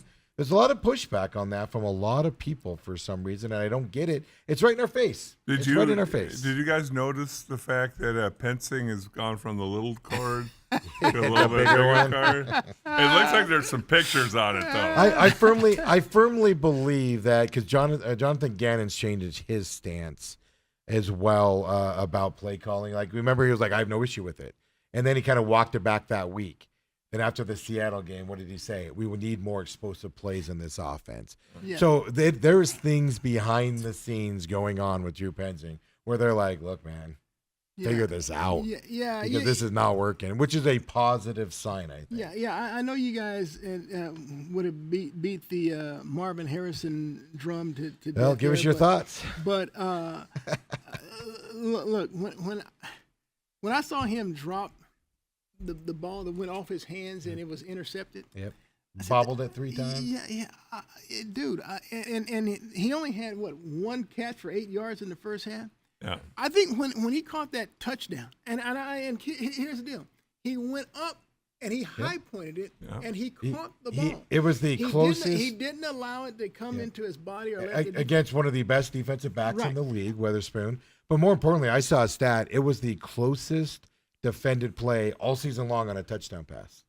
It was like, I don't remember the exact stat, but that's how close the defender was. And it was like a 3% probability of him catching that ball and coming down within a touchdown. So but he goes from that Yeah. to dropping wide open passes, stopping on. I swear to God, you learn in Pop Warner football, you never stop on your route. yeah, and he yeah. stops on routes constantly. You know, I saw something where it said like the last 6 Kyler Murray interceptions have all been Yes. targeted towards Marvin Harrison targets. Really, I did not see that. I think at 6, I thought it might have been more, but I saw that same stat. Yeah. Well, I'm going to Well, tell 6 you the other thing that we didn't talk about, the one that he was over the middle and he was wide open, about 14, 15-yard pass. I went back and watched that. And he was going to catch the ball here. And as the ball's in the air, he changed his You hands. saw that too. I saw him do that on the end zone on a What? catch. It's like, what, on the sideline. What are you, first Dale- of all, you're thinking too damn much. Dale, I saw that myself, and when he caught that one touchdown, the touchdown in the fourth quarter against the Seahawks, and he got on his knees, kind of like praying. was It the one. seemed like his confidence started to come around because he had that nice back shoulder catch Well, and stuff. that's the one. He had one on the sideline that was a big play where same thing. He went like this, and then you saw him go like this, and he caught it, and then stepped out of bounds with his body. And I agree. I think I question. This is a harsh statement. This might be too harsh. I question. He doesn't know what he's doing out there. He's not confident. He's not confident in what he's doing out there, and it's making him hesitate and do simple mistakes out there. You know, it's He's lost. You know what? You're not wrong. You're not wrong. I mean, he's thinking way too much. Yes. He's not even playing instinctually. I mean, Dale, I saw that Dale. He had like this and went like this, and now it's a drop. Yep. And it's like, man, oh man, I don't know what the Cardinals should do with him, but I do know this: he needs some help. And if that means you bringing in a veteran presence, Yes. you know, then you need to do that. Right. You know, maybe that veteran presence can help him along the way, but he can also take some of the pressure off of him. I don't know what he's feeling, but whatever he's feeling, it's overwhelming. And when it gets overwhelming, he's not even thinking. No. I mean, he's not. I mean, he's thinking No, too much. He's thinking too much, and he's that's not it. reacting. He's not playing Well, that. but I guarantee you, his entire career at Ohio State, if you went back and watched the film, That's it. he just caught the ball. That's Caught it. the ball. Yep. Caught the ball. No And- defender was moving him out of his route. That first play he stopped, that defender was pushing him off of his route, so he just decided to stop on it, and then Kyler threw the interception. It's just he never got that physicality at Ohio State. Well, and that's always a change. But you'd think with the 20 pounds. Yeah, Dale, exactly. This man added all that muscle. You can see it. And gets bullied out there. I said, You can see I said, to Dale's point about the pitchers and stuff who don't come into spring training ready and prepared. He came in ready and prepared. He worked his butt off in the weight room. You can see it. You don't even have to ask. You can see it. But yet he's and look, I don't know this for a fact. But Dale, you know, you played, and you know, and I didn't play at the same level you did. But look, trash talking is huge. Yes. I mean, people can get inside your head trash talking, Especially defensive backs. and so I don't know what Marvin Harrison's demeanor is relative to that, but it seems like he allows some of this bravado or some of this trash talk to push him down. That's what I mean by toughness. Yeah. He does not have the football mentality on the field. And look, I don't know this for a fact, but it just seems like that to me. Because there's something that's getting inside his head that's not allowing him to actually play instinctually. He's overthinking, and maybe he's losing his confidence because that guy in front of him is in his ear and talking trash and has gotten down to him. I've played with people who've allowed trash talk to Affect him. affect him. Thank you, Dale. And look, I do that here. I'm not here baby trying to say I know for a fact that's what's happening with Marvin Harrison, but something's happening with Marvin Harrison. Yes. I mean, there's no question about it. The dude has too much talent. Yeah. We've seen it on display for him to be at this level. In terms of the offseason, Bruce, I can go get jacked beyond belief. Doesn't mean I'm walking in a Cardinals facility next week or next year and catching footballs. Yeah, So it doesn't matter. It's in here. But what it says is that you put the work in. It means he lifted weights. You're not coming in unprepared. Did he do?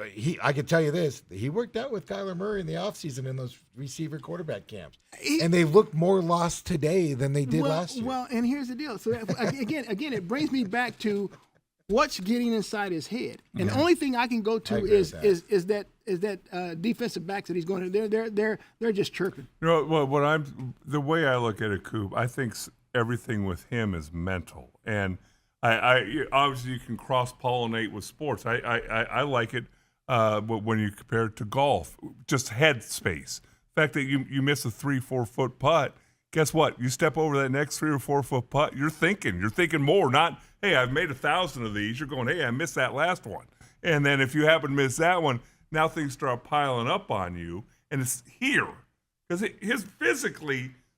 He should be absolutely fine, but if you don't got this 6 inches up here going in the right direction, and that I think you're right. I think people can get him off his game. Rutgers defensive backs didn't talk noise to him. What if a Rutgers guy talked to him? Maryland defensive backs did not talk noise to him. Like whatever, you know. Maybe he's hearing it for the first time. I mean, the other thing on that side, I do give him a lot of credit for the way he played that second half. It's been third quarter on, because anybody else had those types of meltdowns, crowd was mocking him. He made that first catch after those couple drops, the route stop, etc.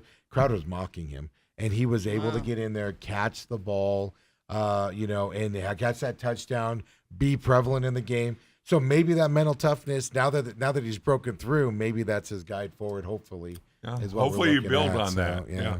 Robert says off Scottsdale Road, is that where the Coyotes facility was proposed? It actually doesn't say the exact cross streets. I did not click on the article and look at it. I just saw the the initial thing there as well. So, but it's up in that. I'm assuming it's up in that area because that's the blank area. Yeah, speaking of the Coyotes, I saw where they're back in the news and even using Shane Doan's wife to try to get that. And here's the deal. That's not a bad strategy, Bruce. Yeah, but before anything goes anywhere, they have to have a playing facility. So that's what it is. That's number one. It's to identify owners to come in, keep the NHL happy. There's going to be a franchise here as long as Gary Bettman's NHL commissioner, as long as there's a facility and an ownership that can actually afford it. They'll be here. The question will be, when Gary Bettman's no longer the NHL commissioner, does that change? That's the time you're going up against right now. You got to find somebody that can do a franchise that, I believe the owner has to be from here. You can't get somebody from LA to get in here to own the Coyotes. Nothing to that effect. It's got to be somebody local that can afford this franchise moving forward, type of a thing. But, really quick, Flash Gordon says, Steve, the Kyler experiment is over. His all-time record against the NFC West is 8-22. Also, the Cardinals didn't do him any favors by not hiring an offensive-minded head coach. But see, this is my argument here. Yeah, Kyler's record against the he's had some bad coaches here. He's had some bad teams here as well. Has he been perfect? No. But, and I know Kyler makes mistakes. He throws late to receivers sometimes, etc. I agree. I understand all of that stuff. But it's not all on Kyler Murray. Who are you going to get instead of Kyler Murray in here that's going to perform better with what you're seeing on that field right now? Well, that's been my whole point. I tell people who don't like Kyler Murray, I said, okay, I'm okay with you changing. But who you're getting in here? Yeah. Just don't say we got to go draft another quarterback. No, that's not good enough. The New York Jets have been drafting quarterbacks forever. Exactly. I mean, first overall, third overall, second overall, and they don't pan out. Elsewhere. Yeah, the New York Giants, they think they may finally have something with Jackson Dart. But I mean, but it doesn't happen, people. And so I love the fact that the Cardinals moved on from Josh Rosen to Kyler Murray. I mean, Josh Rosen was a 10th overall pick in the first round of that draft. Going to be it. The other, and by the way, the new facility is just north of the 101, Okay, so and it's that just area. and just west of Scottsdale. So Road. it's That not- does sound like it. Does It's sound not like the where the Coyotes were going to be it's- built, but it's right next to it. Yeah, yeah, it's- So they were off of Pima. They were going to. Evidently, the Cardinals bought it at auction in this past summer for $136 million. So it's next to that. It's next to that land right there and stuff like that. Really quick on ASU, we have a few minutes left here. Friday night, big win over TCU. Well, yeah. It's the same conversation for me with the ASU as it is with the Cardinals. Offensive play calling continues to be abysmal, especially in the red zone, and starts the games. Those are my two concerns for ASU. and that's it in a nutshell. Look, we're seeing from Sam Levitt right now what we saw a year ago. Got off to a slow start, and it was understandable last year because that was his first year as a starter after transferring from Michigan State, and he picked it up and I mean just carried the baton and was a great leader. I'm seeing the Sun Devils get better each week offensively, so that's exciting. But like you said, they had a 1st and goal from the 4. First and 3, and they failed that one. Yeah. I mean, they had a turnover on downs, They had scored set on up the 4 other one. field goals, and then they scored on a 4th and goal that tied the game. Yeah. Now, what they're clearly missing down in the red zone there is number 4, Yeah. who's now number 44 with the New York Giants. Yeah. I mean, he got downhill. I mean, he just made those plays. So now I think what the Sun Devils need to do is they need to do what the Cardinals need to do in these situations. The Cardinals need to lean more on Kyler Murray's athleticism and his ability to create pressure. But with the ASU Sun Devils, they need to get more into their 2-point conversion plays. Those creativity plays down there because That's the problem. they don't have number 4 to bang down. Now, So, well, really quick. So I had it charted out before, and I have it in front of me, but I don't have it exactly here. Their play calling in the red zone, the TCU was stacking the box. They were stacking the box. They knew a run was coming off a tackle. Right or left, they were stuffing it. But yet 3 times you ran it, same spot. Then what would they do if they were going to throw it? Wide receiver screen, gets stuffed by the cornerback out there from that perspective. It's blatant. It's when they get in the red zone, it becomes predictable. And it's we can see it in the stadium. The old guy in front of me that is Mr. Negativity about everything can see it in front of everybody complaining about it. I can see it. Autumn can see it. My 17-year-old can see it. Everybody can see it, and they still do it and do it and do it. And it's just like, stop running it. You're just running into a wall at that point. Yeah. It's frustrating. Yeah, and so Arroyo needs to realize that number 4 ain't there and he ain't coming back. Right, and that's why And- again it's the same thing because Levitt has some of the same qualities that Kyler Murray He does. has, and He does. because he can run the ball. But I've seen them use like some really nice creativity plays when they needed to go for a 2-point conversion. I've even said, that's nice, that was sweet. Right. Well, they need to pull those plays out and utilize them a little bit more. And like you said, use Levitt and his ability to Get out on the edge. one way or They the rolled other. Levitt out a couple times. I remember it distinctly. And just nobody was open, because they rolled him out to the right, and then nobody was open, and he either had to eat it or throw it out of bounds. but here's the there deal. was one where he stood back there and like flagged guys around, like pointing guys around. He had so much time, and just nobody could get Here's the open. deal. I'm watching Penn State. They have a quarterback named Auer. I mean, they roll him to the right. Yeah. All right, defense is all moving this way. And I'll be darned, they slip a tight end out and he throws back to the left. Gets it right there. He's all alone. ASU could even run some stuff like that. I mean, come on, To man. me, ASU and the Cardinals have the same offensive problem. Uncreative offense.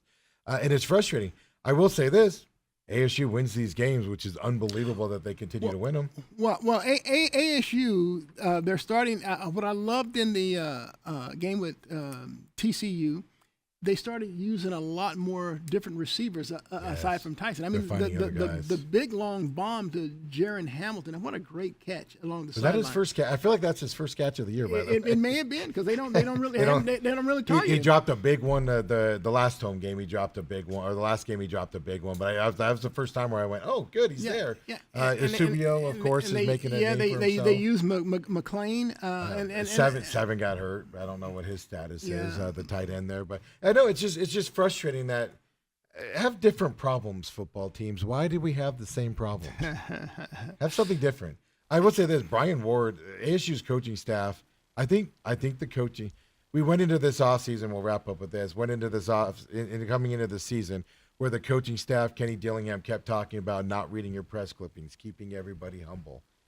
I'm not too sure the coaches weren't reading their press clippings and thinking they were all that. And they've been out-coached, especially early in games, to start this season. Well, I'll say and this. I don't know if they've got to humble themselves to figure this out, but I think coaching is a big part of the issues that ASU has right now. Well, whatever it is that they don't do in the first half, they go in at halftime and they make the right adjustments. I mean, that defense was just smothering in the second half. They were down 17-0, and Brian Ward looked like he had never called a defense before in his life. Well, but that changed, as you know, in the second half. That's Sonny Dykes too. Sonny Dykes, that stupid trickery offense drives me nuts. So I've got to give him credit for that, right? So, Dale, your last thoughts? I appreciate you not beating Bruce up today. I mean, I've heard Bruce say I agree with you more today than the last 20 years. The last 20 years. He doesn't know what to do with himself over here, Bruce. Bruce, appreciate you as always coming in. All right. Go hit the hard-hitting questions over there, would you? Let me get it to Joe. Let me get it to Joe G.